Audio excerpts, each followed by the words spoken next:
Hi, I'm Marjorie. I was removed from my own family's yacht trip without any conversation or warning, just quietly erased. My name disappeared from the guest list and was replaced as if I had never been there. But the hardest part wasn't the exclusion. It was how long I convinced myself it was unintentional. How many times had I sat at their table believing I belonged, only to realize I never truly had a place?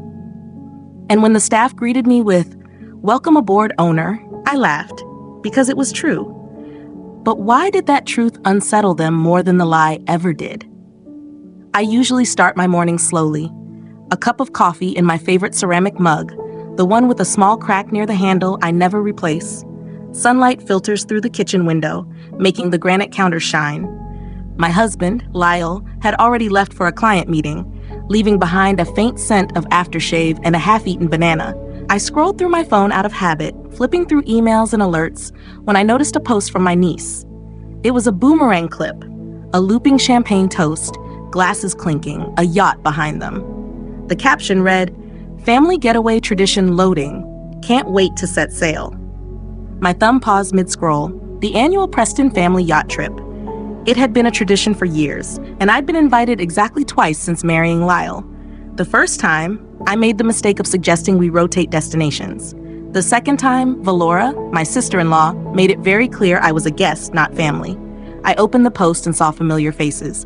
Flora's tight smile, her husband Tom, they're twins.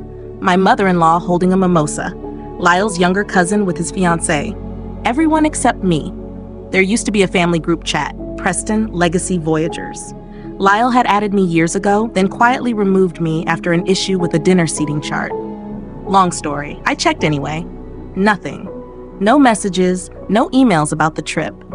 I stared at my phone, my coffee growing cold beside me. My pulse didn't race. It settled into something heavier. Stillness. The realization that this wasn't a mistake, it was intentional. That afternoon, while rinsing a glass at the sink, my phone buzzed. A message from Valora, but not meant for me. It was a screenshot of a group chat, a photo of finalized cabin assignments. Under portside guest rooms, one name was crossed out, mine. Next to it, confirmed for Belle. Belle, Valora's yoga instructor, the one who once asked if I was Leal's assistant. Another message followed, a voice note. Valora laughing. "Well, at least the energy on board won't be so tight this year." Tight. I set the phone down without replying. My hands were steady, but my jaw ached from clenching. At dinner that evening, I didn't bring it up immediately. Lyle was distracted, scrolling through stock alerts between bites of salmon.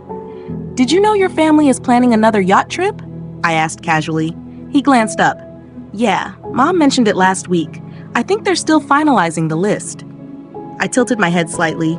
"Am I on the list?" He frowned and set his fork down. "Of course. Why wouldn't you be?"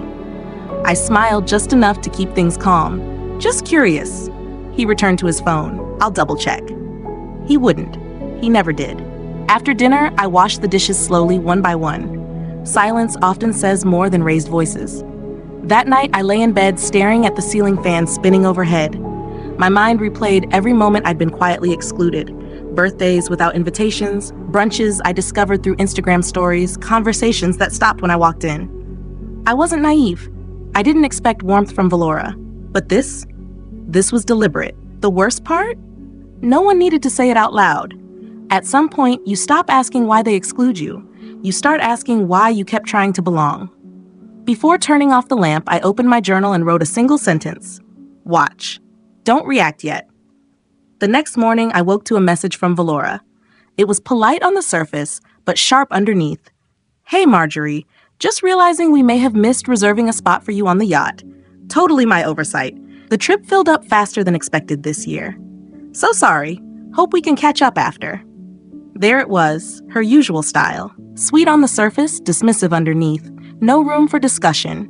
No effort to fix it. Just a neat explanation disguising deliberate removal.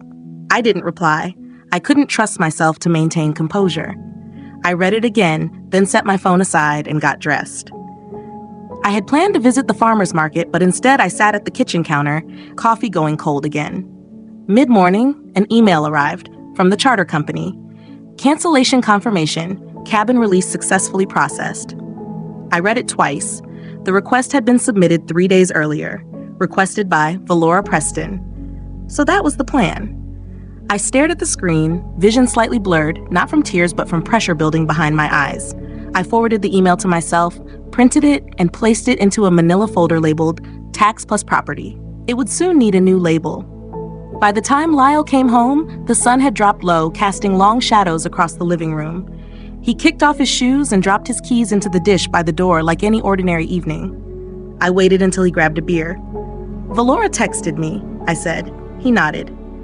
"Oh yeah? About the yacht trip?" "She said she forgot to reserve me a spot." He frowned, slightly surprised, but not entirely. "Really? That's odd." "She called it a miscommunication." He took another sip. "Maybe it was. Those things get chaotic, everyone coordinating." "It wasn't a miscommunication," I said calmly. "I received a cancellation email. She submitted it 3 days ago." He didn't respond immediately. He just rotated the bottle in his hand. "Maybe she thought plans changed? Or that we weren't going," he said. "We?"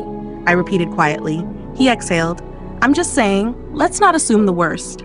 "She replaced my name with someone else, Lyle. You witnessed. That's not an assumption. That's documented." Silence followed. And in that silence, I understood everything. Later that evening, while he sat in the den watching ESPN, I opened my laptop at the dining table. I didn't revisit old messages or photos. Instead, I created a new document titled, Things She's Done That I Let Slide. The list came quickly. Forgot to include me in Rachel's bridal shower emails. Sent the Christmas itinerary without my name twice. Tagged the wrong Marjorie in a Facebook post and left it for days. Scheduled brunch after saying gatherings were paused. By the end, my jaw tightened again, but this time from clarity, not anger. Just as I was about to close my laptop, another message appeared. Not from Valora, but from her assistant. Someone I barely knew. Attached was a screenshot, a group message. "Don't worry, she's not coming. I handled it." I stared at those words for a long time. When I finally looked up, the room was darker. The clock had passed 10. Lyle was still in the den, pretending nothing existed. I stood, walked to the drawer, and pulled out the folder. I added the new printout and closed it carefully. This was never about a cabin. It never was. I sat on the edge of the bed, the folder resting on my lap, staring at the word cancellation printed across the email. I had read it so often it felt permanent, but the truth wasn't in the email. It was in everything leading up to it. The yacht wasn't just a boat to me. It was the first thing I built entirely on my own. 5 years of long nights, missed vacations, and rejection shaped it. Investors dismissed me with polite phrases that meant something else entirely. So I built it anyway. When the business finally succeeded, not modestly but significantly, I didn't celebrate with luxury items. I bought the yacht. Quietly, I remember signing the check. My hand didn't shake. I felt steady, like I had finally become the person I always believed I could be. But legally, Leo's name was added too. "Simplifies taxes," the accountant said. "Better for future planning." Within months, the narrative shifted.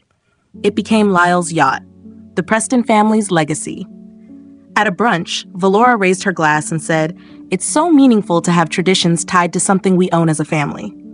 Then she glanced at me, and how wonderful that Marjorie supports it. Supports it. As if I were an assistant, not the reason it existed.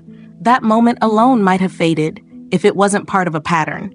She had taken credit for ideas I casually shared, recipes that appeared on her blog, events I organized but she presented as her own. Each time I chose silence. Pick your battles, I told myself. But when someone takes your voice long enough, you stop recognizing it. A few days ago, I saw an old clip of her on a lifestyle podcast. Sitting confidently, she said, "The yacht represents our family's continuity, our story." That's when it became clear. This wasn't just exclusion from a trip. Then, she stood to give a toast. Her tone was soft, controlled, clearly rehearsed. "When we gather like this," she began, "I'm reminded of what makes our family unique. It's not just tradition. It's the people who carry that tradition with purpose." Heads nodded. Cameras shifted across the table. She continued, her eyes slightly glossy, presenting what looked like emotion, though it felt practiced. "We only bring those who truly understand what this legacy means," she said. "Those who add to it, not take away from it." That line, delivered with precision, landed exactly as intended. I paused the video, rewound it, and watched again. "We only bring those who understand what this legacy truly means." No names mentioned, no direct reference, but anyone listening, anyone who followed her, would understand the implication. They would know who was being excluded, and there was Lyle, sitting quietly, sipping his wine. That night, I waited until he came out of the shower. He walked into the bedroom, wearing flannel pants and an old college t-shirt, his hair still damp. I played the video. He stood there watching, arms crossed, no visible reaction. He simply let it play until the end. When it finished, I looked at him. She actually said that. He rubbed his jaw. Valora likes theatrics. You know that. I don't think that's the defense you believe it is. She was probably just trying to sound thoughtful. It's just a dinner. No, I replied calmly. It's a statement, and you didn't say anything. I didn't write the speech, Marjorie, but you sat there and listened to it. His silence wasn't defensive. It was something else, acceptance. I nodded. I didn't raise my voice. I didn't react emotionally. I simply took in the shape of his indifference and understood its weight. Later, alone in the kitchen, I made tea but didn't drink it. Instead, I pulled out a box of keepsakes we had never unpacked after moving. At the bottom, I found an old invitation to Rachel's baby shower, the one they said must have been lost. I remembered calling Valora that day to ask for the address. She had laughed and said, "Oh, that's this weekend. I thought you weren't in town." I had been. I had even sent a gift weeks earlier. I held the envelope in my hand, not as proof of wrongdoing, but as confirmation of a pattern I could no longer ignore. The next morning, I printed the transcript of Valora's speech from the live stream. I highlighted the line about those who understand legacy and placed it into the folder with everything else. Then I typed a message. "I hope your speech felt honest. We'll see how it holds up in person." I sent it. No emojis, no explanation, just the statement. She would understand. That afternoon, I booked a car to Newport. I didn't pack for leisure. No swimsuits, no casual vacation items. I packed documents, copies, receipts, confirmations. I packed facts. I wasn't arriving as a guest. I was reclaiming my position. Each document was placed carefully: bank transfers, ownership papers, email confirmations, and the highlighted transcript of her speech. Page by page, everything went into the folder, now holding more clarity than anyone on that yacht was prepared to face. I chose a simple navy dress, neutral.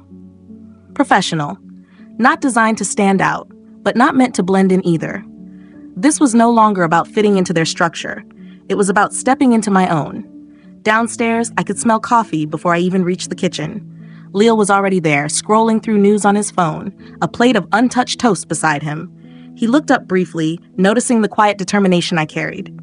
"Did you sleep?" he asked. I sat across from him. Enough. We both stood there, watching the coffee drip steadily into the pot. The sound filled the silence between us, consistent, unavoidable. "I'm heading to Newport tomorrow," I said. He blinked. "That soon? I've already booked the car." He set his phone down. "Marjorie, I understand you're upset, but no," I interrupted calmly. "I'm not upset anymore. I'm done pretending this is confusion or an oversight. It isn't." He rubbed his temple and sighed. "Do we really need to escalate this? Can't we just talk to them?" They made it clear publicly. I'm just responding in the same way. Lyle leaned back in his chair. "I don't want to choose between you and my family." "You don't have to, but you do need to stop pretending they're not doing exactly what they're doing." He opened his mouth, then closed it again.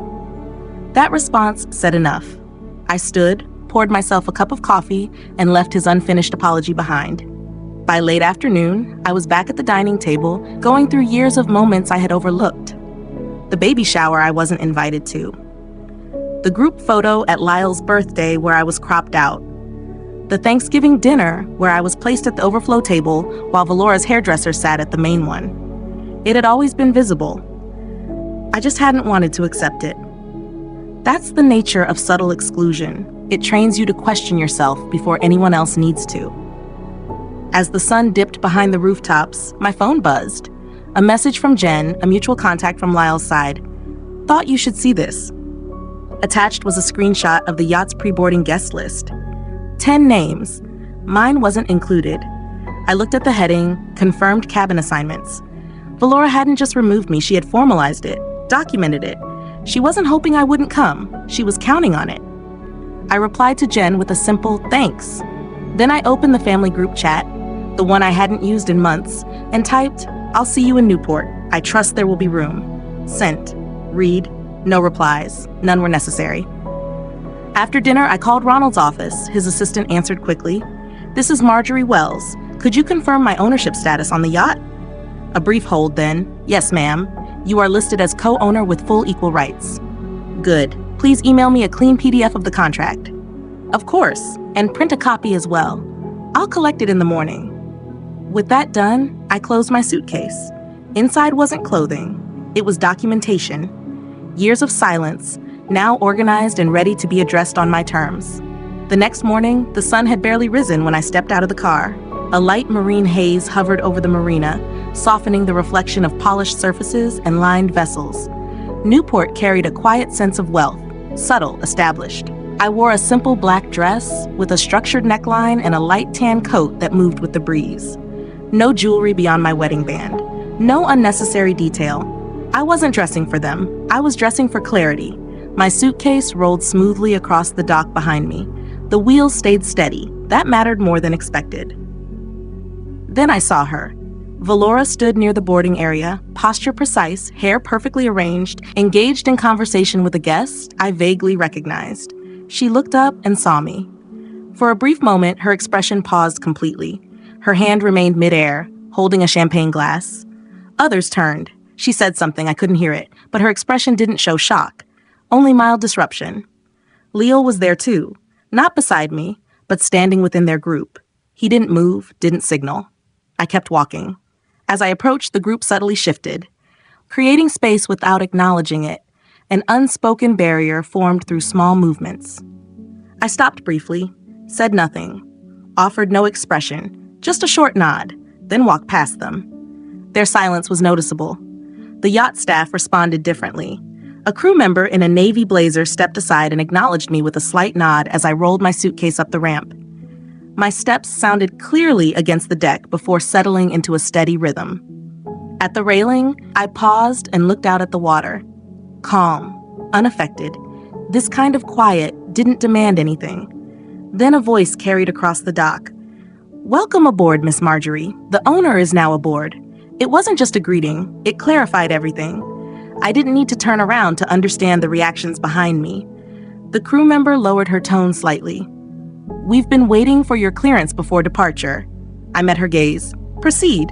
She nodded and moved toward the captain. I walked through the lounge, past carefully arranged decor and seating designed to signal hierarchy. I didn't stop or engage. I continued through the main area, down the portside hallway, and onto the aft deck. There, finally alone, I exhaled. The marina began to drift away as the engines started. The shoreline pulled back gradually. I set my suitcase down and placed a hand on the railing. Not tightly, just enough. Not to hold on, but to release. I wasn't a guest. I wasn't an afterthought. I had authority here. I remained in the lounge longer than necessary afterward. Not from fatigue, adrenaline would have carried me forward, but because it was useful to observe. To watch people adjust when control shifts in a way they didn't anticipate. Valora hadn't spoken to me since we left the dock. She made eye contact once when I crossed the main deck, and even that felt automatic rather than intentional. She wasn't prepared for this version of me, the one who didn't hesitate or wait to be invited. Now she paced, not dramatically, but enough to show tension. She would pause mid-step, adjust a centerpiece, or realign a place card as if those small actions could restore control. Her husband, Tom, tried making light conversation with guests nearby, but the laughter felt forced, too quick, too loud. I sat with a glass of lemon water, posture relaxed, legs crossed. Callista was beside me, casually scrolling through her phone, though I knew she was listening closely to everything around us. "I give it 10 minutes before she tries to take back control," she whispered. I didn't respond. I didn't need to. Right on time, Valora stepped onto the upper deck, phone in hand. From where I sat, I could see her position the camera carefully, catching the best angle with the yacht behind her. "Hi, everyone," she said brightly. "We're so excited to share a glimpse of our family tradition today. There's nothing like being on the water to remind you who you are and where you come from. Family is everything. Legacy, loyalty, love." I almost reacted at the word loyalty. She continued, repeating polished phrases that sounded rehearsed. The people here understand what it means to build something lasting, not just wealth, but memory and commitment. Behind her, a crew member passed by and said clearly, without hesitation, "Glad to have you aboard again, Miss Marjorie," the owner. The camera stayed steady, but her expression changed immediately. For a brief moment, everything paused. The background noise, the engine, the water became noticeable. She tried to recover, forcing a smile, but the moment had already shifted. Callista leaned closer. "That's going viral in 3, 2..." Within seconds, comments began appearing on the live stream. "Wait, she's the owner? That changes everything." "Tell us more, Marjorie."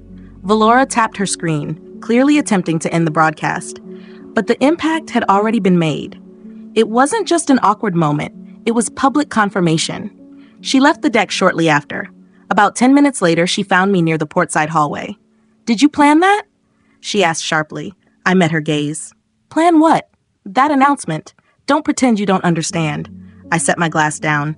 "I didn't instruct anyone to say anything. I simply allowed you to present your version, and it didn't hold." "You don't belong here." I stood slowly. "That's the difference, Valora. I don't need to belong. I secured my place." She paused, then turned and walked away. I returned to my cabin, sat on the edge of the bed, and opened the folder. Contracts, transcripts, bank records. I reviewed them calmly. I wasn't angry anymore. I was prepared. The dining area that evening was carefully arranged. Soft lighting, polished glass, precise presentation. Dessert had just been served, vanilla bean panna cotta with citrus zest. Likely Valora's selection. I didn't touch mine. I remained quiet. I let them continue, conversation, laughter, routine. Valora carried on as if nothing had happened earlier. When she stood to give her closing remarks, her tone was composed. "I want to thank everyone for being here," she said. "This isn't just about luxury, it's about legacy. The people who preserve our family story, who understand what we've built together, that's what makes this tradition meaningful." She didn't look at me, but the implication was clear. I waited for the room to settle. Then I stood. "I'd like to add something to this discussion about legacy," I said evenly. Valora paused mid-motion. I opened my folder, removed a printed document, and placed it at the center of the table. "It's from a recorded call last month," I explained, "between Valora and the family's legal advisor." I pointed to a highlighted line and read it aloud. "She's not blood. She shouldn't own a family asset." No one moved. Valora's expression shifted noticeably. I placed another document beside it. "This is the purchase agreement for the yacht. Initial investment by Marjorie Wells, sole investor, legal co-owner, listed first." Lyle looked at me, then away. "I'm not sharing this for effect," I continued. "I'm sharing it because I'm no longer willing to be discussed in private as if I'm absent." I paused briefly. For years, I ignored things. Missed invitations, indirect comments, credit reassigned. But this is no longer about inclusion. It's about visibility. Lyle spoke quietly. "I didn't know this was happening." He looked at Valora. "Why?" She tried to respond, but hesitated. "I was protecting the family. I didn't think." "You expected me to stay silent," I said, and for a while I did. The room shifted. Subtle reactions, chairs moving, quiet exchanges. Someone suggested moving the conversation elsewhere. A voice from the end of the table spoke instead. "I think we've all been given different versions of the story." There were small nods. No confrontation, just recognition. I looked at Valora. "You can continue your version of events, but not using my name." She sat down. I gathered the documents, placed them back into the folder carefully, and stood. "If you want clarity," I said, "don't rely on the loudest voice. Look at the documented facts." The rest of the evening was quiet. No music, no raised voices, just low conversations and closed doors. I walked along the outer deck barefoot, holding my shoes. The surface felt cool beneath my feet. The air carried a sharper edge now, reflecting the shift that had taken place. Groups had separated after dinner, conversations contained and cautious. As I passed the lower cabins, I heard Valora's voice through a partially open door. She took it. It was meant to be mine. I didn't stop. I didn't respond. There was nothing left to address. Later in the cabin, Lyle stood by the dresser, folding a shirt he hadn't worn. I sat on the bed and waited. "I think I always knew," he said eventually. "Not everything, but enough." He avoided eye contact. I should have spoken up. Each time something happened, I chose not to. I thought keeping things stable would solve it. I listened. I let it continue because I didn't want conflict. I nodded, not as forgiveness, but acknowledgement. You still allowed it to continue, I said. I know. I lay down and ended the conversation there. The next morning, before anyone else was awake, I sat alone with a notebook and coffee. People passed through the room quietly, some offering small acknowledgments, not quite apologies, but not dismissive either. Maddie paused briefly. I should have said something earlier. Lyle's aunt placed an extra spoon beside me without speaking. Ron muttered as he passed. I saw signs. Didn't expect it to unfold like this. These small gestures carried more weight than years of polite pretense. That night, I lay awake, not thinking about Valora, but about myself. The version of me who had adjusted, minimized, and tried to fit in. I didn't view her as weak, just exhausted. Around 3 a.m., I opened the folder again. Not to review it, but to confirm it was real, that I hadn't imagined any of it. The next morning felt different. Breakfast was served as usual, but the atmosphere had changed. No casual conversation, no easy interaction, just awareness. They didn't exclude me anymore, but they didn't overcompensate either. They observed carefully, adjusting to a new reality. I sat quietly, present. That alone shifted everything. Later, Ronald called. I want to apologize, he said. I should have stopped the attempt to challenge your ownership earlier. I listened. You've always been the rightful owner, legally and in principle. I thanked him and ended the call. Upstairs, Callista showed me what she had written, an article about the situation. Clear, structured, factual, my name included. Do you want me to remove it? She asked. No, I said. This isn't retaliation, I added. She nodded. It's documentation. That afternoon, Lyle approached me again. I've been thinking, he said. I didn't support you when it mattered. I want to correct that. We can restructure the ownership, make it fully yours. I looked at him. This was never about ownership. It was about recognition. He nodded and didn't argue. That mattered. Later, alone on the deck, I stood quietly. No pressure, no performance, just presence. For the first time, it didn't feel like I was proving anything. I was simply there. Valora remained distant, no longer controlling the narrative. Eventually, Leo's mother approached me. I didn't see it before, she said. Now I do. I acknowledged it with a nod. No further discussion was needed. That evening, I sat by the window and realized something important. I no longer needed their approval. The absence I once felt had already resolved itself. Back home, everything looked the same, but it felt different. I unpacked slowly over the following days. Not just belongings, but perspective. While organizing a drawer, I found an old note from my father. Don't fight for a seat. Build your own table. I sat with it for a long time. The next morning, Maya called, Valora's niece. You're the only one who built something yourself, she said. Could you review my application for a mentorship program? Yes, I replied. A week later, I hosted a small brunch. Simple food, genuine conversation, only people who chose to be there. Not everyone needs to come, I told Lyle. Just the ones who understand how to show up. He agreed. That space felt right. It wasn't about legacy anymore. It was about truth. There were no speeches, no structured moments, just conversation. Looking around the table, I realized something clearly. This place wasn't given to me. I built it. Sometimes, the most effective action isn't to argue. It's to stand firm and take space without asking. I used to believe I needed approval to belong somewhere. I don't anymore. What this experience taught me is simple. Silence can be strategic. Legacy isn't inherited, it's created. And healing doesn't always sound like forgiveness. Sometimes it looks like peace. Now I want to ask you, have you ever felt excluded within your own environment? Have you stayed silent when you shouldn't have, or spoken up when no one expected it? Share your thoughts below. Let me know where you're watching from, or what part resonated with you most.